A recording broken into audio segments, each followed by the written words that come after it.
بسم اللہ الرحمن الرحیم الحمدللہ رب العالمین الصلاۃ والسلام علی اشرف الانبیاء والمرسلین شفیع المذنبین الذی بعثہ رحمۃ للعالمین سیدنا و مولانا و مولا الثقلین محبوب المشرقین والمغربین جد الحسن والحسین ابی العباس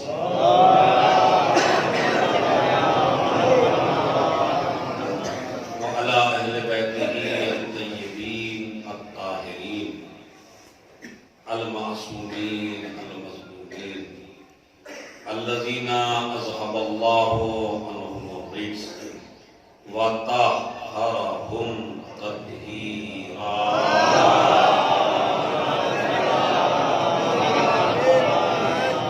ولعنۃ اللہ علی اعدائہم اجمعین من یومنا ھذا الی ایام یوم الدین اما بعد قال علی علیہ السلام قد استطعموكم القتال فأقروا على مظلة أو تأخير محلة أو رد السيوف من الدماء والترباء من الماء فالموت في حياتكم قاهرين والحياة في موتكم قاهرين صلوات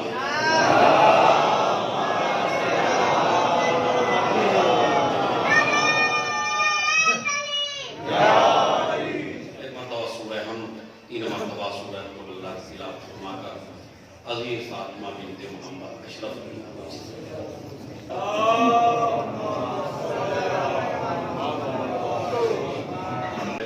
اذان کے وقت سے پہلے مجلس تمام ہو جائے گی اور چند باتیں ہیں کہ جن پر آپ کو بہت زیادہ غور و فکر کرنا ہے اور اس میں موت کے حوالے سے چند ایسی حقیقتیں ہیں کہ جس کو سننے کے بعد آپ کو اسلام کی گہرائی کا بھی اندازہ ہوگا اور آپ کو اپنے وظیفے کا بھی علم ہوگا کہ ہمیں موت کے وقت کیا کرنا چاہیے۔ سب سے پہلے تو یہ طے ہو کہ موت کہاں کسے جاتا ہے۔ مولا کائنات علی ابن ابی طالب جن کا یہ مہینہ ہے، اس لیے کہ انہوں نے ایک روایت میں کہا ہے کہ رجب شہری، رجب میرا مہینہ ہے، اور دوسری روایت میں ہے کہ رجب جو ہے وہ اللہ کا مہینہ ہے۔ تو ایک روایت میں ہے علی کا مہینہ ہے، ایک روایت میں ہے اللہ کا مہینہ ہے۔ اس میں کوئی تضاد یا کوئی ایسی بات نہیں ہے، علی کا ہے تب اللہ کا ہے اور اللہ کا ہے تب علی کا ہے۔ تو سب سے پہلا جو مسئلہ میں آپ کو سامنے رکھنا چاہتا ہوں وہ یہ کہ آج دن موت کا بازار گرم ہے، آج اس کی موت ہو گئی، کل اس کی موت ہو گئی، پرسوں اس کی موت ہو گئی، یہ کیا آپ سنتے رہتے ہیں، 40 میں 10 میں شرکت آپ کرتے رہتے ہیں، لیکن ان مجلسوں کا خصوصاً جو 40ویں کی اور 10ویں کی اور 100ویں کی مجلس ہے، اس میں تو صرف اور صرف حقیقت موت کو اور آپ کے وظائف کو اور جو زندہ موت مرنے والے کے پاس موجود ہیں ان کی کیا ذمہ داریاں ہیں وہ مجھے آپ کو بتانا ہے۔ انشاءاللہ جب آپ مجلس کے بعد اٹھیں گے تو آپ کو معلوم ہوگا کہ ہاں ہمیں یہ باتیں معلوم نہیں تھیں۔ سب سے پہلے موت کسے کہتے ہیں؟ تو پوری دنیا میں آپ جتنا بھی مجمع بیٹھا ہے ماشاءاللہ سب موت کی ایک ہی تعریف کرتا ہے۔ آپ کی کیا، آپ سے بڑے بڑے ریسرچر، بڑے بڑے سائنسداں، دوسرے مذہب والے، کیونکہ موت کو تو سب مانتے ہیں نا، تو انہوں نے موت کی الگ الگ تعریفیں کی، اور جو سب آگے جس کے سامنے سب جھکایا موت کی تعریف ہے وہ ایک تعریف ہے۔ وہ کیا ہے کہ انسان کے جسم سے اس کی روح کا نکل جانا، یہ موت کہلاتا ہے۔ اس سے آسان کوئی تعریف اور اس سے جامع معنی اور کوئی تعریف ہے بھی نہیں کہ انسان کے جسم سے انسان کی روح نکل جائے تو اس کو موت کہتے ہیں۔ اگر آپ اسی پہ غور کر لیں اور سائنس اور فلسفے میں آپ زیادہ گہرائی میں نہ جائیں اور آپ غور کریں، یعنی انسان کے جسم سے روح کا نکلنا یہ کہلاتا ہے موت۔ تو نکلی تبھی تو ہے جب میرے اندر تھی۔ یہ جو پوری دنیا کہتی ہے موت کہتے ہیں یعنی انسان کے جسم سے روح نکل جانا، تو اس کا مطلب ہے میرے اندر تھی تبھی تو نکلی۔ اچھا جب نکلی تو کسی کو دکھائی دی؟ جو بیٹھے تھے پاس آس پاس بالکل جو پانی ڈال رہے تھے انہیں دکھائی دی؟ تو انہیں بھی دکھائی نہیں دی، لیکن سب نے دیکھا، مر گیا، اعلان ہو گیا، نماز جنازہ ہو گئی، سب ہو گیا۔ اچھا جب جسم میں تھی تب نظر آئی آپ کو؟ دیکھیں بڑے عجیب و غریب سے سوالات ہیں، یعنی جب آپ کے جسم میں اندر روح تھی آپ کے اندر تو آپ کو نظر آئی؟ تو ہے یا نہیں ہے؟ مگر نظر نہیں آئی۔ تو اس کا مطلب یہ ہے کہ عقل کا تقاضا یہ ہے کہ اگر کوئی چیز ہے تو اس پہ یہ ضد نہیں کرنی چاہیے کہ اگر ہے تو دکھائی کیوں نہیں دیتی۔ یہ میری عقل کہتی ہے، دنیا کا ہر انسان کہتا ہے۔ آپ سنی سے پوچھ لیجئے، شیعہ سے پوچھ لیجئے، ہندو سے پوچھ لیجئے، سکھ سے پوچھ لیجئے، عیسائی سے پوچھ لیجئے، وہ بھی لفظ بدل دیں گے، روح کے بجائے آتما کہہ دیں گے۔ مگر ہے یا نہیں ہے؟ کہانی ہے۔ میں نے کہا جب ہے تو دکھائی کیوں نہیں دیتی؟ کہانی بس اللہ نے اس کو ایسا ہی پیدا کیا ہے کہ یہ بہتی ہے مگر دکھائی نہیں دیتی۔ تو اس کا مطلب ہے روح کی خاصیت ہے کہ ہے مگر دکھائی نہیں دیتی۔ اسی طرح امام کو بھی اللہ نے روح کائنات قرار دیا ہے۔ تو اسی پہ کیوں زید ہے؟ اگر ہے تو کہاں ہے؟ دکھائی کیوں نہیں دیتے ہیں؟ اور اگر ہے تو وہ شیعہ جھوٹ بولتے ہیں تو کہاں ہے؟ اب میں بتاؤں کہاں ہے۔ جتنے بھی آپ بیٹھے ہوئے ہیں، جتنے بھی ہیں پوری دنیا میں آپ غور کیجئے، آپ کتنی چیزوں سے مل کے بنے؟ ایک جسم سے اور ایک روح سے۔ دیکھیں اگر آپ انشاءاللہ کیونکہ شعبان آنے والا ہے تو اس کی تیاری جوان کر نہیں سمجھ سے، اور اعتراض کے جواب آپ اپنے ذہن میں محفوظ رکھیے۔ ہر انسان بنا ہے ایک جسم سے اور ایک روح سے۔ اچھا یہ بتائیے کون سا ظاہر ہے کون سا غائب ہے؟ اچھا پھر بولیے، جسم ظاہر ہے، روح ایک۔ ان میں بہتر کون سا ہے؟ روح بہتر ہے۔ تو تیسرا سوال، جب روح بہتر ہے اور روح نظر بھی، یہ بتائیے کس کا کنٹرول کس کے اوپر ہے؟ بس اگر آپ سمجھ گئے تو 15 شعبان کی تیاری خود آپ کی ہو جائے گی اور آپ اپنے امام کے دفاعی بن کے انشاءاللہ مجلس سے اٹھیں گے۔ کیا کہتے ہیں؟ جو چیز غائب ہے وہ اس چیز کو کنٹرول نہیں کر سکتی جو سامنے ہے۔ اور یہی تو اعتراض ہے کہ امام غائب ہے، تم حاضر ہو تو وہ غائب رہ کر کنٹرول کیسے کرتا ہے؟ اللہ نے انسان کے وجود میں تمہارے امام کے وجود پہ دلیل رکھی۔ جس طرح تمہاری روح غائب رہ کر تمہارے جسم پہ کنٹرول کرتی ہے، اسی طرح وقت کا امام غائب ہے۔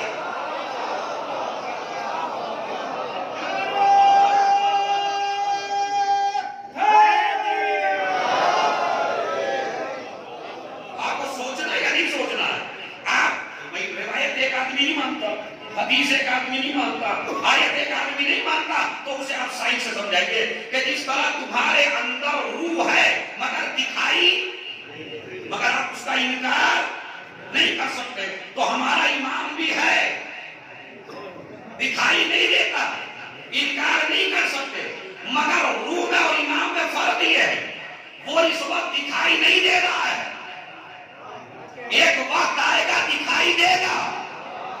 اب آپ کہیں گے اس کی کیا دلیل ہے کہ دکھائی دے گا؟ میں نے کہا اس کی دلیل ہے محمد مصطفیٰ کی زبان کی صداقت، جس کے بتائے ہوئے پیارا آ گئے۔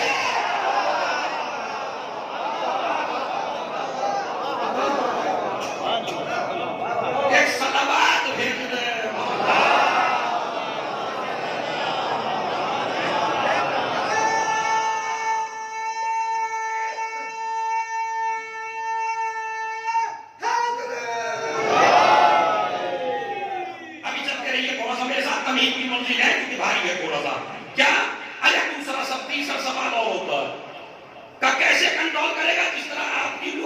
جسم کو کنٹرول کر رہی ہے. کہا نہیں اس وقت ہمیں دکھائیے کہاں ہے. اس کی طرف توجہ نہ دیجیے, ایک صلوات پڑھیے آپ.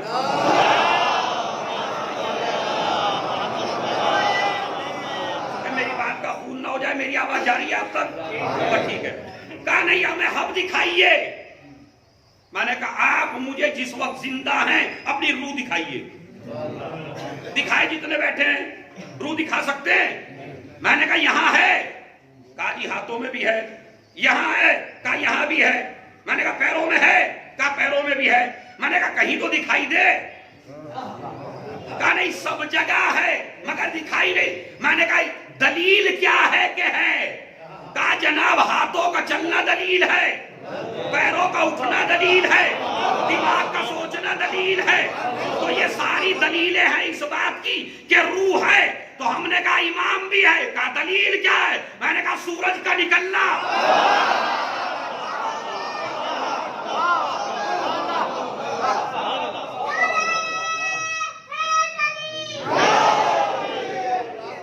چاند سورج یہ دنیا کا نظام جو چل رہا ہے اس کا مطلب ہے روح کائنات بڑھتی ہے. چلیے تو یہ تو طے ہوا کہ انسان ایک جسم سے بنا, ایک انسان روح سے بنا.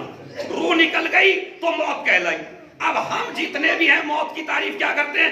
کہا جس کے جسم سے روح نکل جائے وہ ہے مردہ, اور اگر جسم میں روح ہے تو وہ ہے زندہ.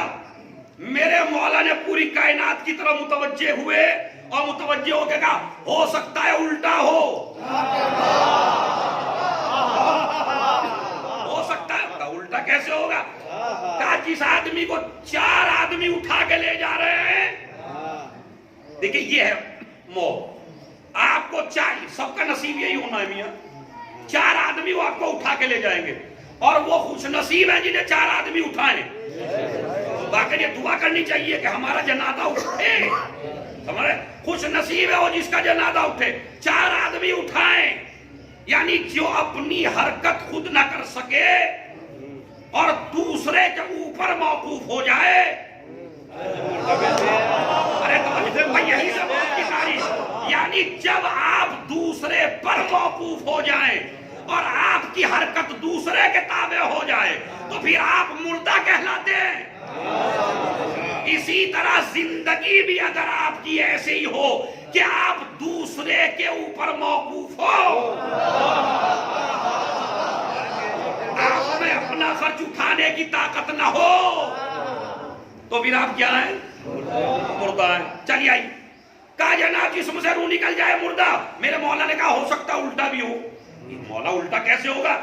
کہا جس آدمی کو آپ نے قبر میں لٹایا ہے ہو سکتا ہے وہ زندہ ہو, اور یہ جو قوم لٹانے کے لیے آئی ہے یہ مردہ ہو. کیسے؟ یعنی یہ ہو سکتا ہے جس کو 4 آدمی اٹھائے گا وہ 4 پائی کے اوپر وہ زندہ ہو, اور یہ جو چاروں ہوں یہ مردہ ہو. جس کا جنازہ جا رہا ہے ہو سکتا ہے وہ زندہ ہو, اور جو جنازے کے پیچھے جا رہے ہیں ہو سکتا ہے وہ مردہ ہو. جس کو قبر میں لٹایا گیا ہے ہو سکتا ہے وہ زندہ ہو, اور جو مٹی ڈال رہے ہو سکتا ہے. مولا وہ کیسے؟ کہا دنیا نے موت و حیات کی تعریف بالکل الگ سے کی ہے, لیکن چونکہ میں علی ہوں,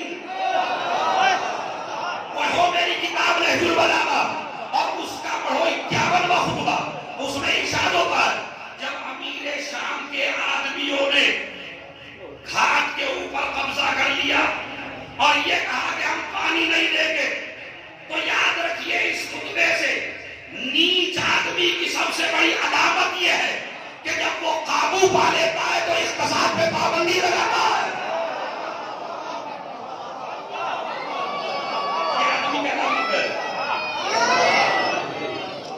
ورنہ کوئی کسی کی رزق پہ پابندی نہیں لگاتا, کوئی کسی کی روزی پہ پابندی نہیں لگاتا. لیکن اگر کوئی لگا دے تو اس کا مطلب ہے کائنات کا نیچ انسان ہے وہ. انہوں نے گھاٹ کے اوپر قبضہ کر لیا, ہم پانی نہیں دیں گے علی کے لشکر والوں کو. اب مولا کا لشکر آگے بیٹھ گیا. یہ اس وقت کا خطبہ ہے جب مولا کا لشکر گردن جھکائے بیٹھا تھا. میرے مولا خیمے سے باہر نکلے.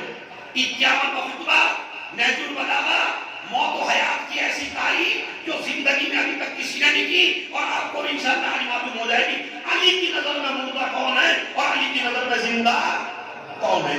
اب میرا مولا فرماتا ہے کہا کیا کر رہے ہو؟ کہا بیٹھے ہوئے ہیں. کیوں؟ کہا انہوں نے گھاٹ پہ قبضہ کر لیا. اب کرے تو کیا کرے؟ میرے مولا نے اس وقت خطبہ ارشاد فرمایا اپنے صحابہ کے درمیان قَدِ اسْتَطْعَمُوكُمْ الْقِتَالَ.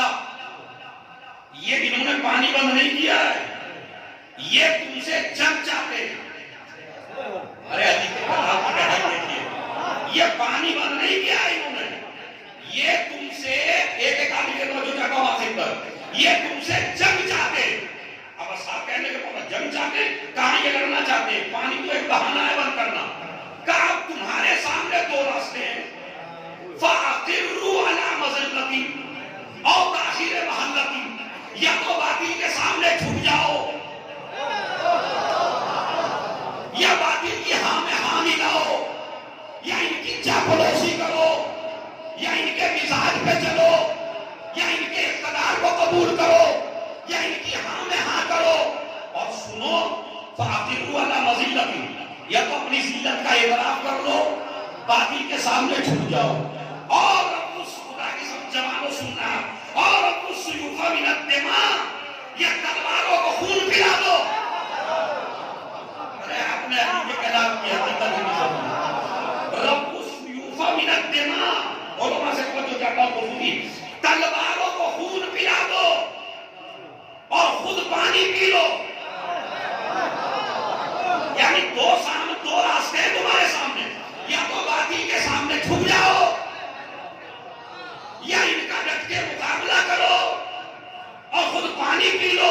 اور اس کے بعد میرے مولا نے خدا کی قسم, نہ کوئی کسی نے آج تک کی موت کی تعریف ایسی نہ کوئی کر سکتا ہے. مولا نے کہا دو راستے ہیں, یا تو باطل کے سامنے سر اٹھا کے کھڑے ہو جاؤ, یا باطل کے سامنے سر جھکا دو. پھر مولا کہتے فَالْمَوْتُ فِي حَيَاتِكُمْ مَقْبُولِ, مگر اتنا یاد رکھنا, اگر باطل کے سامنے سر جھکا دیا تو زندہ رہ کے بھی مردہ ہو.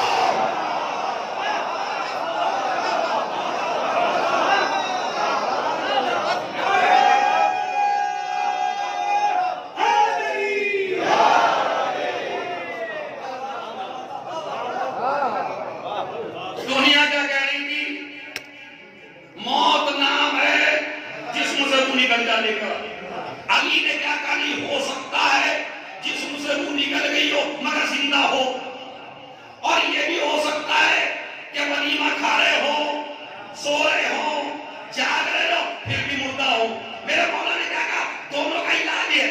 فَالْمَوْتُ فِي حَيَاتِكُمْ مَقْبُولِ, اگر باطل کے سامنے سر جھکا لیا تو تم زندہ رہ کے بھی مردہ ہو. اور دوسرا جملہ وَالْحَيَاةُ فِي مَوْتِكُمْ قَاهِرِينَ, اور اگر باطل کے سامنے تم نے سر اٹھا لیا,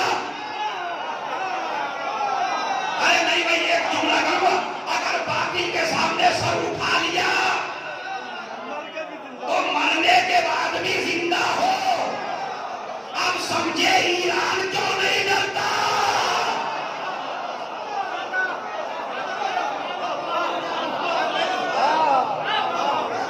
معلوم ہے موضوع حیات کی تعریف کیا ہے. اگر باطل کے سامنے سر جھکا لیا تو زندہ رہے, باطل کے سامنے سر اٹھا لیا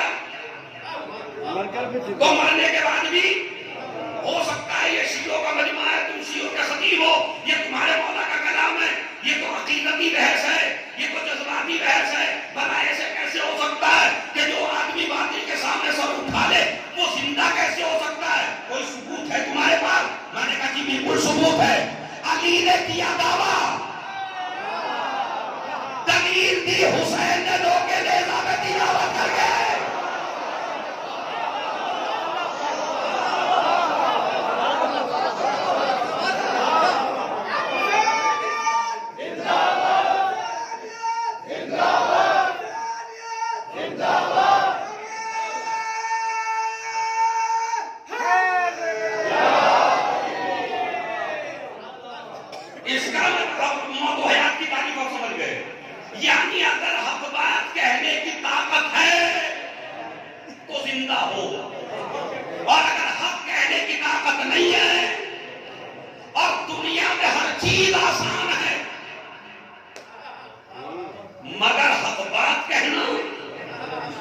اس لیے کہ رشتے داریاں آڑے آ جاتی ہیں، خاندان آڑے آ جاتا ہے، دوست آڑے آ جاتے ہیں. سب سے پہلا جملہ تو آدمی یہی کہتا ہے اجی میں حق کہہ کے کیا کروں، ادھر زیادہ ہیں. یہ بہانے ہیں ہماری قوم کے پاس، مظلوم پہ ظلم ہوتا رہتا ہے. اجی ادھر زیادہ ہے ادھر کم ہے، تو پھر اشرے کرنا چھوڑ دو، خطیب بلانا چھوڑ دو، محرم کرنا چھوڑ دو، انجمنیں بنانا چھوڑ دو. اگر آپ کربلا میں ہوتے تو وہاں بھی یہی کہتے یزید کے ساتھ زیادہ ہے، حسین کے ساتھ کم ہے. میرے مولا نے 72 کی قربانی پیش کر کے قیامت تک کے لیے سبق دے دیا. یہ نہ دیکھو زیادہ کدھر ہے، یہ دیکھو حق کدھر ہے.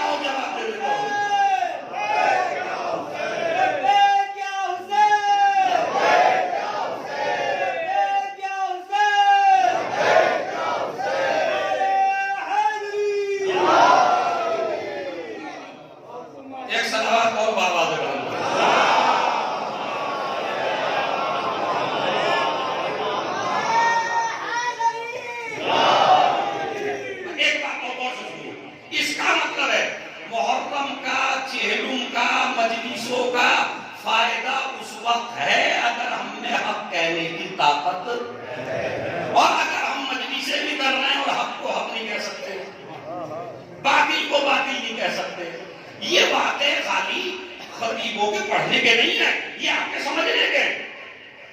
جب حق ہو کہیں تو یہ نہ دیکھو میرے سامنے میرا رشتے دار ہے، میرا سامنے میرا خاندان ہے، کا حق بات کہو چاہے مقابلے میں تمہارا باپ ہی کیوں نہ ہو. باپ کا ساتھ اس لیے نہ دو کہ یہ میرا باپ ہے، باپ کا ساتھ بھی جب دو جب باپ حق پر ہو. میں آپ کو دلیل دیتا ہوں، انشاءاللہ ابھی آپ کو میرا ہو جائے گی اگر آپ اس کو سمجھیں. قافلہ جا رہا ہے کربلا کی طرف، غور سے سنیے گا ایک ایک آدمی. قافلہ جا رہا ہے کربلا کی طرف، امام حسین نے پڑھا انا للہ و انا الیہ راجعون. جناب علی اکبر نے پوچھا بابا کیوں پڑھا؟ کہا بیٹا یہ قافلہ موت کی طرف جا رہا ہے، یہ کربلا کی طرف جا رہا ہے، موت اس کے پیچھے پیچھے جا رہی ہے. جوانوں کو روکنے میں رکیے، پہلے تھوڑی دیر سوچئے، کیونکہ مجلس سوچنے کی جگہ ہے، بڑی عبادت کی جگہ ہے، یہ فکریں کھلتی ہیں اس میں. کہا بابا کیوں پڑھا؟ کہا ہم آگے جا رہے ہیں، موت ہمارے پیچھے آ رہی ہے. کہا بابا ایک سوال کا جواب دیجیے، اولسنا علی الحق، کیا ہم حق پر؟ یہ باتیں آپ کا سنا ہوا کتنے خود بس ہے. میں آج اس کی گہرائی میں پہنچا دیتا ہوں آپ کو. اولسنا علی الحق، میں آپ سے پوچھتا ہوں جتنے ہیں حسین حق پہ یا نہیں؟ جو مسئلہ آپ کو پتا ہے علم نہ ہونے کے باوجود، وہ علی اکبر کو نہیں پتا ہے.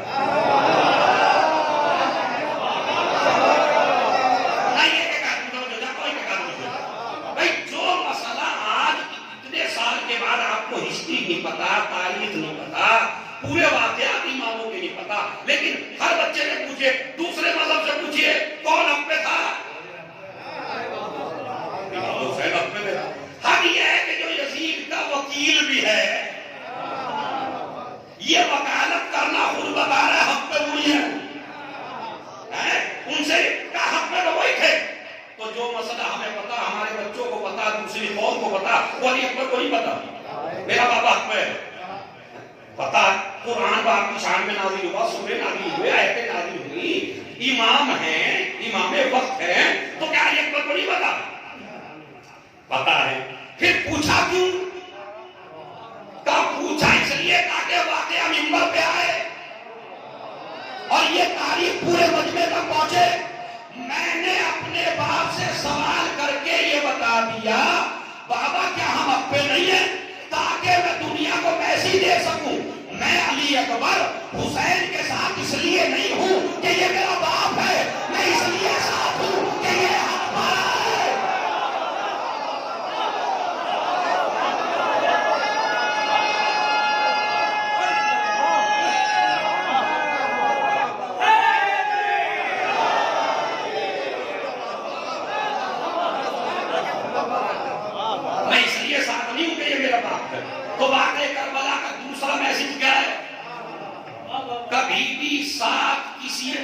نہیں دینا جب تک یہ نہ پرکھ لو یہ حق پر ہے یا نہیں. اگر حق پر ہے پھر ایک مسئلہ صحیح لیا جاتا ہے. اگر آپ کسی ایسے آدمی کی طرف سے بول رہے ہیں, وکالت کر رہے ہیں, گواہی دے رہے ہیں جو حق پر نہیں ہے, اور آپ کو فاصلہ طے کر کے جانا پڑ رہا ہے گواہی دینے کے لیے, مطلب دلی جا رہے ہیں آپ گواہی کے لیے, میرا ایک آدمی دلی جا رہا ہے, تو یہ بتاؤ وہاں نماز کون سی پڑھے گا جا کے؟ اگر موڈ ہو اس کا نماز پڑھنے کا,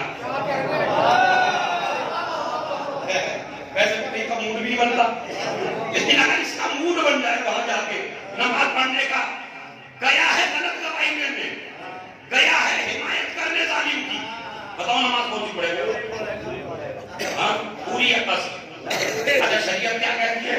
جب 44 کلومیٹر آنا جانا ہو جائے قصر پڑھو. اور ادھر حکم شریعت کیا ہے؟ جو آدمی غلط گواہی دینے جا رہا ہے, غلط کام کرنے جا رہا ہے, اس کی نماز قصر نہیں ہے. کیوں؟ اس لیے کہ قصر ایک تحفہ ہے جو اللہ مومن کو دیتا ہے, ظالم کو نہیں دیتا.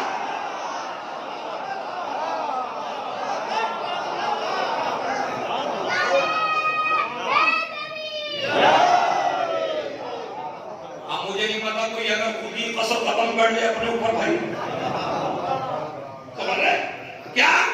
یعنی جب جائیں گے, اور یہ مسئلہ ہوا تو امام کے زمانے میں, 2 آدمی زیارت کرنے چلے گی امام کی اصفہان, دونوں مدینے سے چلے, پہنچ گئے اصفہان, پہنچ گئے امام رضا کی خدمت میں.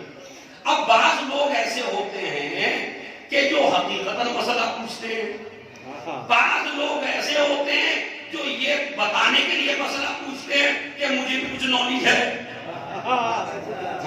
سوال کرنے والے بھی 2 طریقے کے ہوتے ہیں, ایک تو واقعا چاہیے مسئلہ پوچھ لیتا, ایک یہ کہ نہیں بتانے کے لیے. تو اس نے مسئلہ پوچھا, ایک نے کہا مولا میں نماز کیسی پڑھوں؟ امام نے کہا قصر پڑھو, قصر پڑھ. اچھا جب دونوں ایک جگہ سے آئے ہیں, ایک جگہ پہنچے ہیں, مسافت ایک ہے, تو عزت رہ جاتی میاں اگر نہ بولتا, مگر وہ دوسرا بول پڑا. اس نے کہا مولا میں کیسی پڑھوں؟ مولا نے کہا پوری پڑھ. تو کہنے لگے مولا یہ کیسا تمہاری شریعت میں مسئلہ ہے؟ مولا یہ کیسا مسئلہ ہے؟ دونوں ایک ساتھ آئے, ایک ساتھ پہنچے, دونوں آپ کے پاس بیٹھے, اس کی قصر کیوں ہے, میری تمام کیوں ہے؟ مولا مجھے تو شک ہو رہا ہے. کہا شک نہ کرنا, ہمارے دادا جنگ میں بھی تلوار نسلیں دیکھ کے جلاتے ہیں, اور کہہ رہا ہی میں نہ جاؤں. کہا نہیں, یہ تو میں پوچھ کے رہوں گا کہ اس کی قصر کیوں ہے اور میری پوری کیوں ہے. تو ایک مرتبہ امام نے کہا چونکہ ہم نیتوں سے بھی واقف ہیں, یہ چلاتا میری زیارت کو, تو چلاتا ہارون رشید سے ملنے کو, اور اسلام میں ظالم کی زیارت حرام ہے.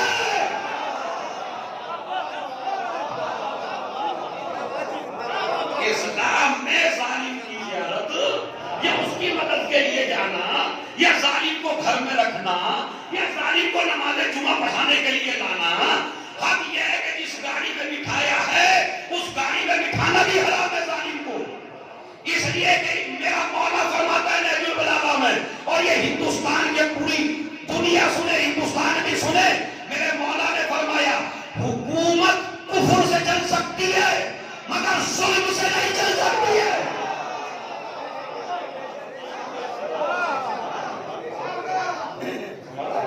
یہ نہج البلاغہ ہے, میرے مولا نے فرمایا حکومت تو ظالم کا کسی بھی اینگل سے ساتھ دینا جائز شریعت اسلامیہ میں حرام ہے.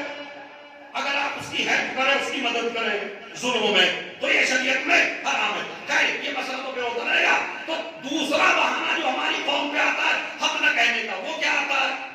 ابھی سب سے اچھا آدمی وہ ہے جو نہیں گھر کی بولے نہیں ادھر کی بولے. دیکھیں کتنا اچھا راستہ نکالا ہم نے. کہا مولوی صاحب بڑا میرٹ کا ماحول خراب ہے, 2 پارٹیاں ہیں, ایک صحیح ہے ایک غلط ہے. اب بھائی